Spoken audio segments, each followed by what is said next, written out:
Iran के खिलाफ जमीनी कार्रवाई तबाहकुन साबित होगी। अमरीकी सदर की नई धमकी, कहा मालूम नहीं जंग कब तक जारी रहे। ईरानी क़यादत की सेटलमेंट की ख्वाहिश है मगर अमरीका ईरान के साथ किसी समझौते की तलाश में नहीं। ट्रंप ने ईरानी स्कूल पर हमले का जिम्मेदार ईरान को ही करार दे दिया। बोले इस बात का कोई इशारा नहीं मिला कि रूस ईरान की मदद कर रहा है। ईरान का नक्शा जंग खत्म होने के बाद वैसा नहीं रहेगा जैसा अब है। सिर्फ एक हफ्ते में वो कामयाबियां हासिल की जो कोई इम्कान नहीं था, मुमकिन नहीं था, समझ रहा था। ईरान में ऐसा सदर चाहते हैं जो मुल्क को जंग की तरफ ना लेकर जाए। ईरान ने हमसाया ममालिक के सामने सरेंडर कर दिया, माफ़ी मांग कर हथियार डाल दिए हैं। दूसरी जानिब अमरीकी सदर डोनाल्ड ट्रंप ने कांग्रेस को नज़रअंदाज करते हुए इसराइल को 20,000 से ज़ायद बॉम्ब फरोख्त करने की मंजूरी दे दी।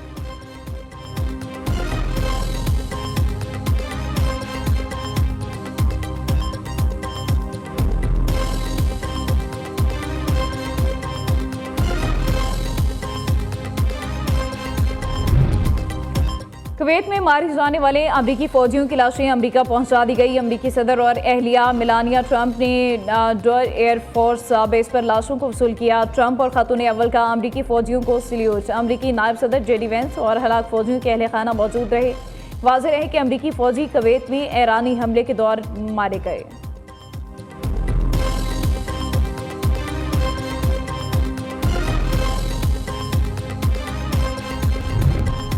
सऊदी अरब की ईरान को हमलों से बाज रहने की वार्निंग। खबर एजेंसी के ज़राए के मुताबिक सऊदी अरब ने कहा ईरान ने हमले जारी रखे तो जवाब दिया जाएगा। हमले जारी रहे तो सऊदी अरब अमरीकी फौजी अड्डे इस्तेमाल करने की इजाज़त दे सकता है। बरतानवी खबर एजेंसी ने ज़राए के हवाले से बताया कि खलीजी ममालिक ने अमरीका को फ़िज़ाई हदूद इस्तेमाल नहीं करने दी।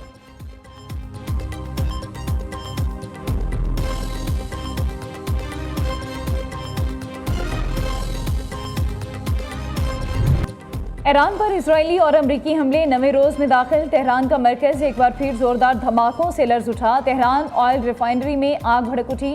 शराज करमानशाह, हरमज़गान और अस्फहान में शदीद बमबारी। रिहायशी इलाकों और तेहरान यूनिवर्सिटी के करीब भी हमले। जुनूब मशरकी तेहरान में पासदारान इनकलाब के मरकजी हेडक्वार्टर को निशाना बनाया। खलीजी साहिल पर वाक़े अहम शहर बंदर अब्बास भी धमाकों से लर्ज उठा।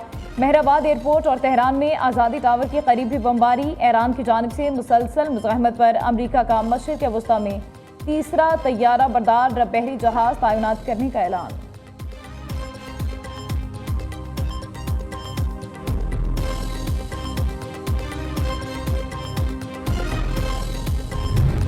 अमरीका इसराइल के सामने सरेंडर नहीं करेंगे। अमरीकी अड्डों को अपना जायज़ हदफ समझते हैं। ईरान ने हमसायों पर नहीं अमरीकी अड्डों पर हमले किए। इन अड्डों से ईरान पर जारहियत की गई। मुल्की दिफा और मुज़ाहमत के लिए खड़े हैं। ईरानी सदर की तनकीद के बाद बयान की वजाहत। मसूद पज़ेश्कियान ने इससे पहले पड़ोसी मुल्कों पर हमलों पर माजरत की थी। कहा था क़यादत की अदम मौजूदगी के बायस ईरानी मुसल्लह अफवाज ने आज खुद फैसले किए थे। अब अबूरी क़यादत ने फैसला किया है कि ईरान तब तक किसी पड़ोसी मुल्क पर हमला नहीं करेगा जब तक उस पड़ोसी मुल्क की सरजमीन से ईरान पर हमला न किया जाए।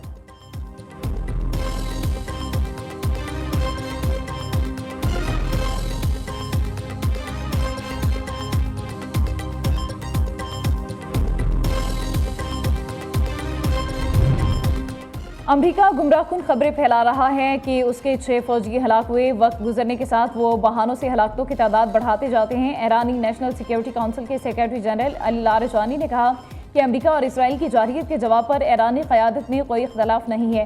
खामी के बावजूद ईरानी कौम दुश्मनों के खिलाफ मुत्तहिद है। ईरान को खित्ते के ममालिक से कोई मसला नहीं।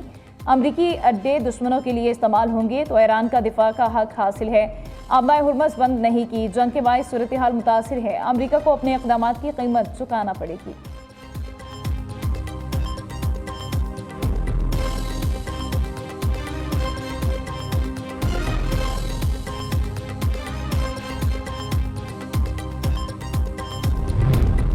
पासदारान इनकलाब के जो अहलकार हथियार डाल देंगे उन्हें नुकसान नहीं पहुंचाया जाएगा। ईरान के हौसलों का हमलों का निशाना बनने वाले तमाम ममालिक के साथ खड़े हैं। इजरायली वज़ीर-ए-आज़म नेतन्याहू का कहना है कि ईरानी हमलों का निशाना बनने वाले ममालिक से राबते में है। इसराइल ईरान के खिलाफ जंग पूरी ताकत के साथ जारी रखेगा। अमरीका के साथ मिलकर ईरान की फ़िज़ाई हदूद पर तकरीबन मुकम्मल कंट्रोल हासिल कर लिया।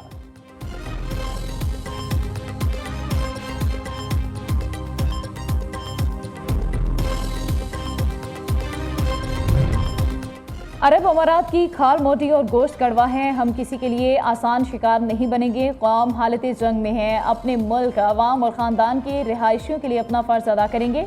अमाराती सदर मोहम्मद बिन ज़ायद अल नहयान का जंग के बाद अवामी सतह पर पहला बयान।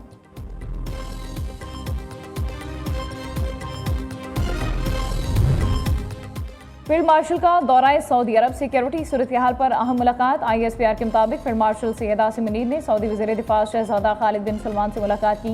ईरान की जानिब से हमलों के बाइस पैदा होने वाली सिक्योरिटी सूरत हाल पर तबादला ख्याल। स्ट्रेटजिक बाहमी दफाई माहदे के तहत मुश्तरका इक़दाम पर गुफ्तगू। दोनों रहनुमाओं ने जोर दिया कि बिला इश्ताल जारियत इलाकाई अमन व इस्तेहकाम की कोशिशों को नुकसान पहुँचाती है। उम्मीद जाहिर की गई कि ब्रदर मुल्क ईरान कशीदगी में कमी और बहरान की पुरअमन हल की कोशिशों को तक़वियत देगा।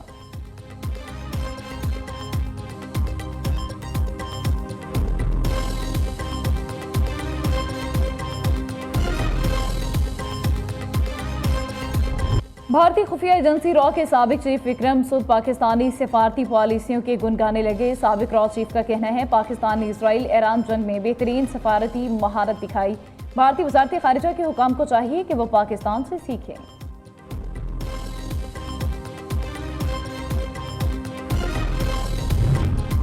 पाक फौज की शुमाली और जुनूबी वज़ीरिस्तान में अफगान तालिबान और फितनतुल खारिज के खिलाफ ऑपरेशन गज़ब लिल हक के तहत ज़मीनी और फ़िज़ाई कार्रवाइयाँ जारी। मुतादिद तालिबान पोस्टें तबाह, बुज़दिल दुश्मन अपनी ठिकाने छोड़कर फरार।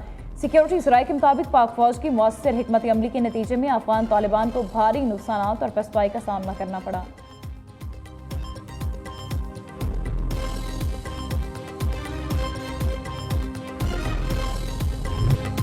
GHQ हमला के 47 मुजरिमों को 10-10 साल कैद की सजा। उमर अयूब, मुराद सईद, शिबले फराज, हमाद अजहर, शहबाज गुल, जुल्फी बुखारी, सरताज गुल, कमल शोज़िब मुजरिमों में शामिल।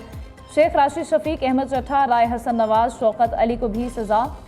राय मोहम्मद मुर्तज़ा, उस्मान सईद बसरा, एजाज खान भी मुजरिमों में शामिल। रावलपिंडी इंसदाद दहशतगर्दी अदालत ने 47 मुलजिमान को सजा सुना दी। अदालत का 5-5 लाख रुपये जुर्माना और मुजरिमों की जायदाद भी जब्त करने का हुक्म जज अमजद अली शाह ने फैसला जारी कर दिया।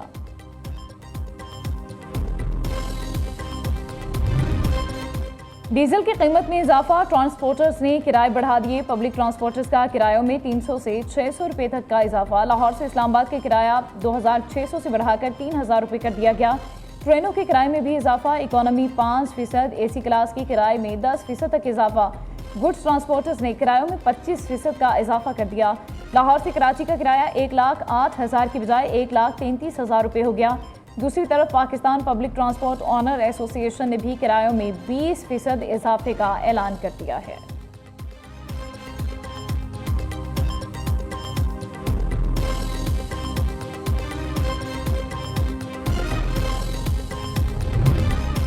वज़ीर-ए-आज़म शहबाज शरीफ ने मुआशी तरक्की, सादगी और बचत पर मबनी लाहे अमल तश्कील देने और आवाम पर बोझ कम से कम रखने की हिदायत कर दी। वज़ीर-ए-आज़म की ज़ेर सदारत मुल्की मुआशी सूरत हाल पर जायज़ा इजलास। आलमी तनाजुर में हालिया कशीदगी और इसके खत्ते पर पड़ने वाले मुआशी असरात पर ब्रीफिंग। वज़ीर-ए-आज़म ने आलमी कशीदगी के असरात का जायज़ा लेने के लिए तश्कील कमेटी को 48 घंटों में काबिल अमल तजावीज़ पेश करने की हिदायत की। कहा लाहे अमल में आवाम पर न सिर्फ बोझ कम से कम हो बल्कि अवामी रिलीफ को अव्वलीन तरजीह दी जाए।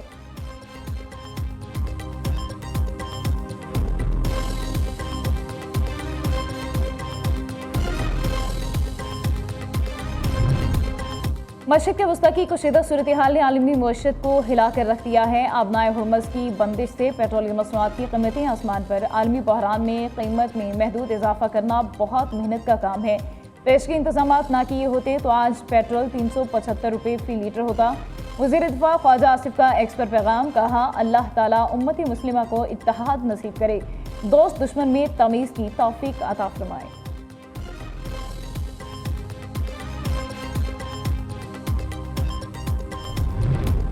पेट्रोल माफिया के गिर्द पंजाब हुकूमत का शिकंजा तैयार। पेट्रोलियम मसनूआत की ज़ख़ीरा अंदोज़ों के खिलाफ ग्रैंड ऑपरेशन का आगाज़। मसनूई क़िल्लत करने वालों को अंजाम में इबरतनाक होगा। मुनाफाखोरी में मुलविस पम्प्स फौरी सील, लाइसेंस मनसूख होंगे। वज़ीर आला मरियम नवाज की पैरा को ज़ख़ीरा अंदोज़ों के खिलाफ ज़ीरो टॉलरेंस की हिदायत।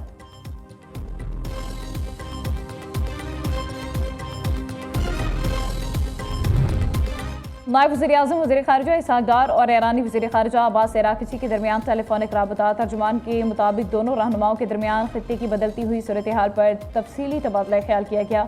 गुफ्तगू के दौरान पाकिस्तान और ईरान के दरमियान करीबी राबता बरकरार रखने पर इत्तफ़ाक़। दोनों ममालिक का खित्ते की सूरत हाल पर मुशावरत का सिलसिला जारी रखने पर भी इत्तफ़ाक़। नायब वज़ीर-ए-आज़म का अमाराती वज़ीर ख़ारिजा से भी टेलीफोनिक राबता। इसहाक़ डार और अब्दुल्ला बिन ज़ैद अल नहयान के दरमियान खित्ते की बदलती सूरत हाल पर तबादला। और मुनफरिद और ईमान अफरोज़ प्रोग्राम किरात का सुल्तान के मुकाबले जारी। गुजरांवाला के क़ारी अब्दुल्ला सलमान शाकिर और लाहौर के क़ारी मोहम्मद हसन नज़ीर के दरमियान पहला क्वार्टर फाइनल मुकाबला। क़ारी अब्दुल्ला सलमान शाकिर ने क़ारी मोहम्मद हसन नज़ीर को शिकस्त देकर सेमीफाइनल के लिए क्वालिफाई कर लिया। प्रोग्राम किरात का सुल्तान सीज़न 3 में ईमान अफरोज़ मुकाबले नाजरीन न्यू न्यूज़ की अवतार ट्रांसमिशन में देख सकते हैं।